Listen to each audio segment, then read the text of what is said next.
আমরা কি অখণ্ড ভারত? হ্যাঁ, আমরা অখণ্ড ভারতের অংশ। আমরা কি স্বাধীন নই? না, 52 বছর আমরা অখণ্ড ভারতের অংশ। 52 বছর on end of, with interruption, with Sunshine, with flood, with rain.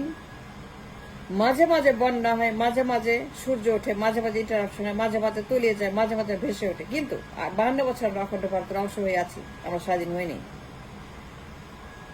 টানা 16 বছর হাসিনার, টানা 16 বছর তার ক্ষমতা, 16 বছর। এই যে আপনার ইম্পসিবল হাসিনা 16 বছর, এটার মানে কি? এটা অর্থ কি? এটা সিমটম কি? এটার প্রমাণ কি? এটা কি দৃষ্টান্ত কি? এটা কি মিন করে? What it means? আমরা অখণ্ড ভারত না? তার 16 বছর অখণ্ড ভারত না? অস্বীকার করতে চাও অখণ্ড ভারত না? এই যে 16 বছর হাসিনা যা করছে, আসলে যা করানো হচ্ছে তাকে দিয়ে, তাই ক্ষমতায় বসে ভারত যা করছে, তাই ক্ষমতায় বসে ভারত যে সকল কর্মকাণ্ড করছে, বিশ্রী, নোংরা, জঞ্জাল, আবর্জনা,